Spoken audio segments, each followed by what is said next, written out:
Yo, what's good, y'all? Welcome back to Afro Wonders. So as y'all know, the world of travel's been hit super hard recently by the coronavirus, including the ability to travel and just the safety of it. A lot of countries have super stiff restrictions on who can come in and out, what you can do while you're there, and even the countries that don't, you gotta ask yourself, is it worth the risk? Are these countries and airports taking the necessary precautions? Is it safe? Will I be healthy? Well, lucky for you, I volunteered to be your COVID travel guinea pig.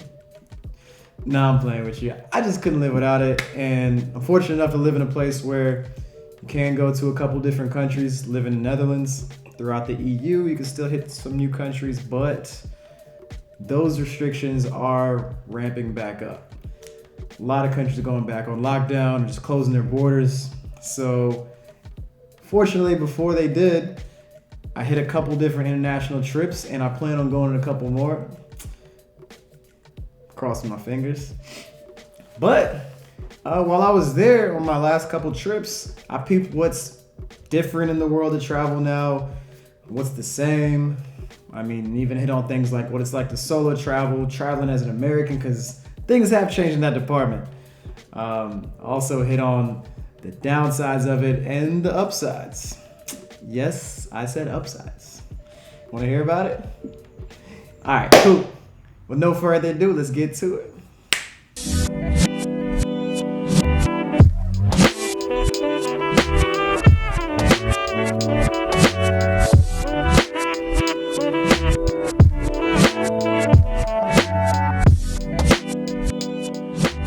So on Valentine's Day this year, I was with my one true love, travel.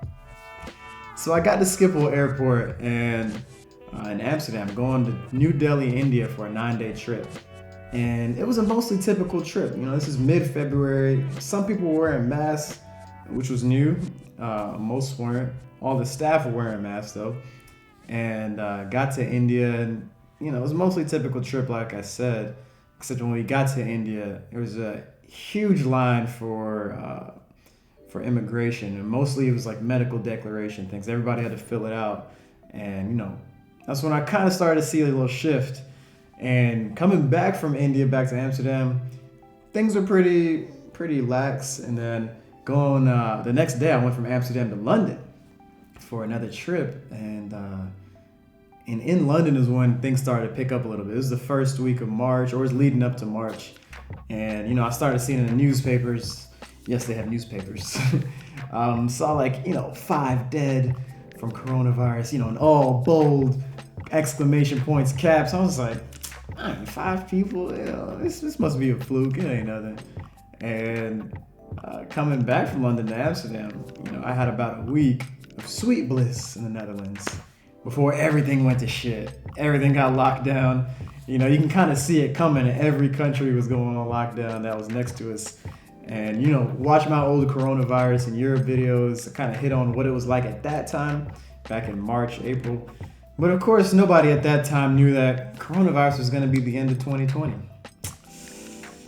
How naive of us. So taking trips after COVID has started, well, it's been a trip. So I guess the way it all started, my first trip, which was kind of planned before, is in March, mid-March, was going to Nice, France. And I just saw everything locking down at that point. So I canceled the trip myself because I was afraid of getting stuck in France, like, without having anywhere to go. And good thing I did, because that weekend that I would have been there, France closed its borders and the Netherlands closed its borders. So I don't know how that would have worked out coming back home, but I'm glad I didn't go. And I had another trip planned from Malaga, Spain with my homie. And the airline literally filed for insolvency, which means they just didn't have any money. They're done. That company is done. I forgot their name, like Limit or something. It doesn't matter because they're gone. So that happened, and then, you know, go through a few months of nothing, no traveling. And a few months ago, I think June, leading into July actually, my homie Ryan, he was like, yo, let's go on a trip to Bari, Italy, because they've opened their borders. I was like, oh shit, I guess I'm ready for travel again. Let's do it. It's July 4th weekend. So anyways, going to Bari in the airport during COVID, there was absolutely no line. It was a ghost town. So checking your bag, you just walk straight up, throw it in there. Going through security, literally never stopped at all. Just walked straight through. Yeah, and it was a really nice trip to the airport. The only differences I saw, besides it being empty, were you'd have to get your temperature checked, or they'd have these medical declaration forms you have to fill out. So you get this form, you go through this temperature scan line, shoot it on your head. Oh, you're good. Put a little green sticker on it. When you get to the gate, they check it, and you're good. And they do that coming back also. Although I noticed the Netherlands is way more relaxed about it. Like, they didn't check anything.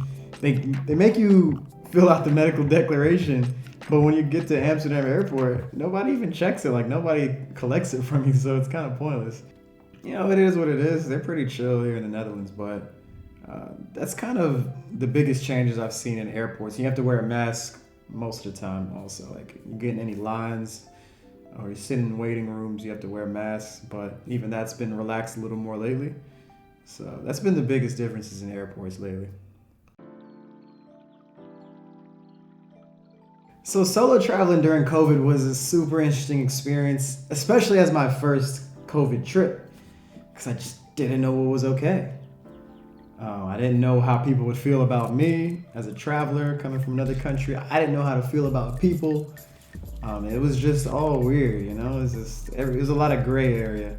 But what I learned was that Italy has a very intimate, touchy culture, and very family oriented, and I loved every bit of it. I've been before, and I really liked it.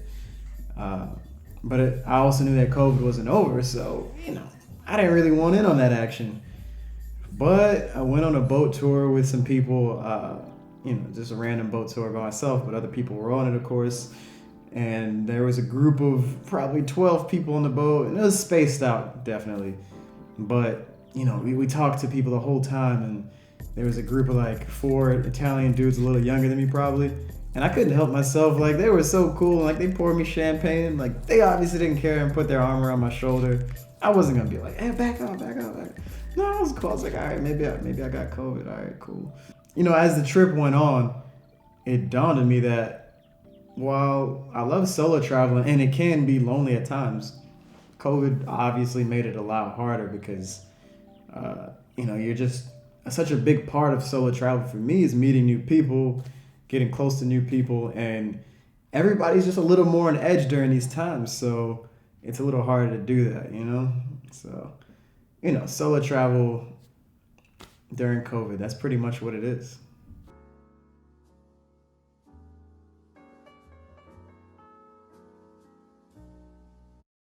So the most concerning part about traveling during COVID for me has definitely been the uncertainty of it all, the instability and the unknowns.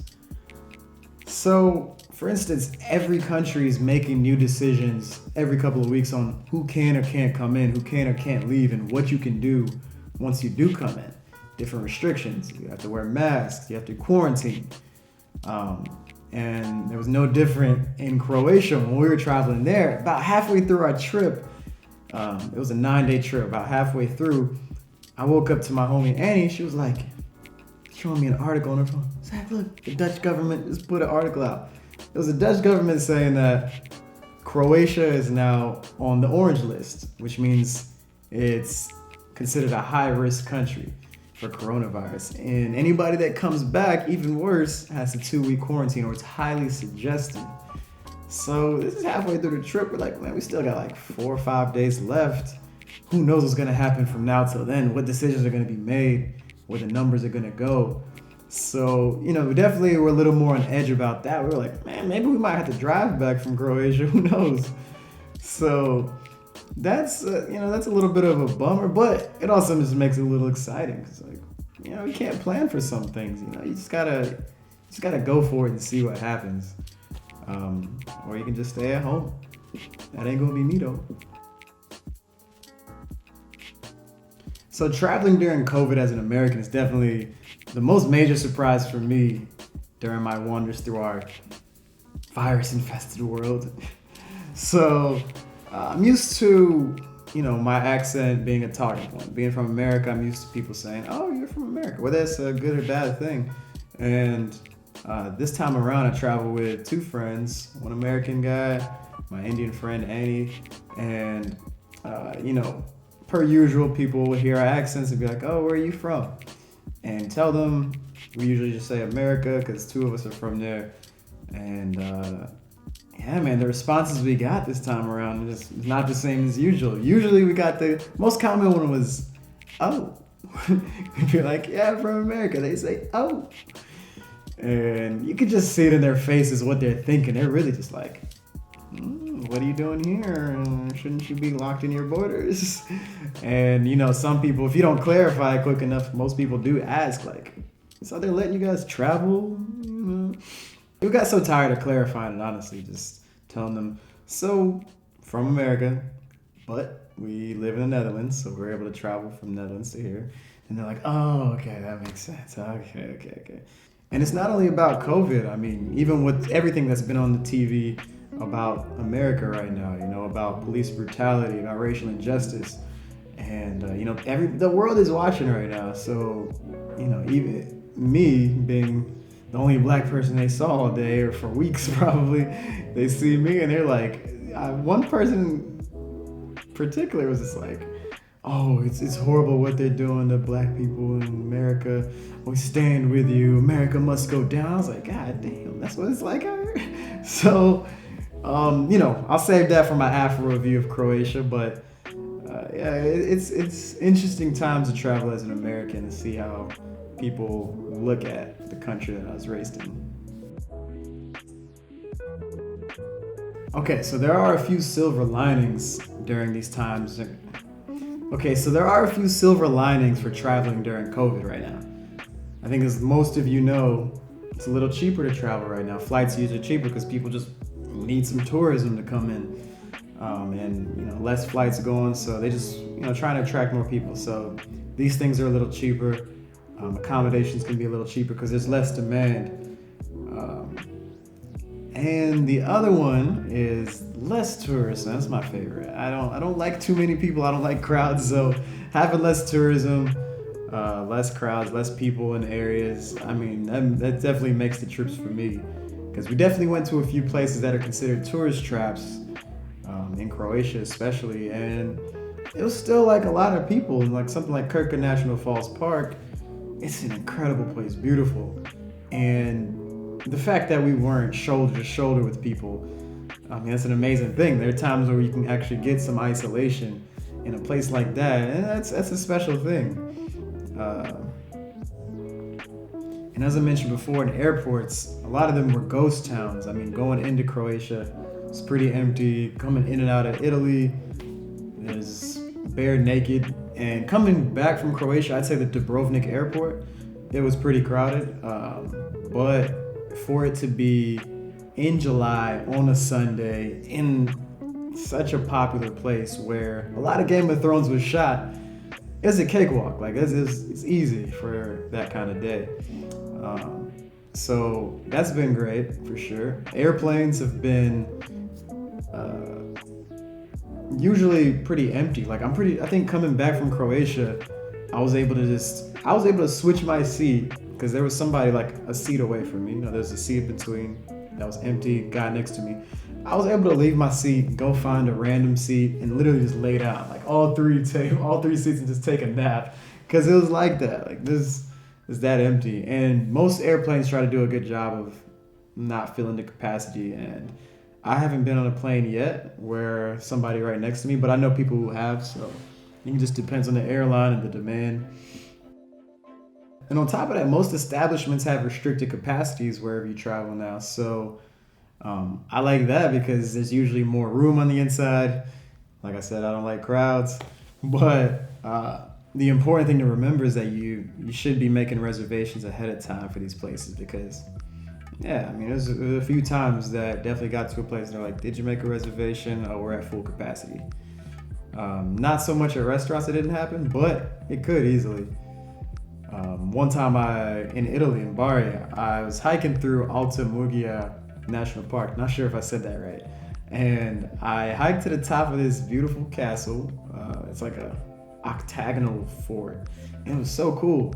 I had to hike all the way through this forest up into the mountain. And it's just this beautiful castle up there. And it had great views all around. It's amazing. And I didn't even think about going inside. Like I didn't think what I'd have to do. And I get to the door to get inside and they're like, oh, did you make a reservation? I was like, like, oh, sorry, we're at full capacity for the whole day. And yeah, next time you just have to reserve it online. It's like, damn, I didn't even think about that. And then I just like cried my happy ass down the hill and went home. It was actually really sad. And yes, the flights are super cheap right now to certain places, but you gotta read that fine print, cause it's there. I mean, just think about it. There was a flight that I saw today to Dublin for $10. I literally bought a sandwich for $9.95 today. You telling me I could fly to the capital of Ireland for that? I could go to the Guinness factory for that. But what they didn't tell you on that flight price is that people in the Netherlands can't even go there without doing a 2-week quarantine. So it's a trade-off, and they actually take it seriously there. So you're not just gonna run around.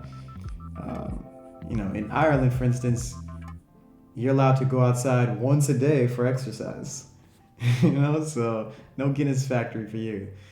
Yeah, like I said, man, you gotta do research beforehand. The price is one thing, and that can dictate where you do your research. It's not always gonna dictate where you can actually go, because a lot of places their borders might just be close to where you're from, or they might have a 2-week quarantine, or nothing might be open there. So what's the point of going? So make sure you read that fine print before you actually book that flight, because those price numbers can be deceiving. So this COVID period has taught me a lot about life, the world of travel, and just the world in general. The world, I realize, is just a collection of fragile institutions, and 2020 has been the epitome of that. So who knows what the future will bring? As the world of travel is in flux, and the world in general is. So I hope with this information you can look into future trips and kind of know what to expect. And if you've had any different experiences, which I'm sure you have if you've traveled to different places, I'd love to hear about it. Drop it in the comments. And if you like what you saw, hit that thumbs up. If you're not already subscribed to the channel, make sure you do that so we can keep this thing moving. And that's it, y'all. I'm gonna catch y'all in the next one. Stay tripping.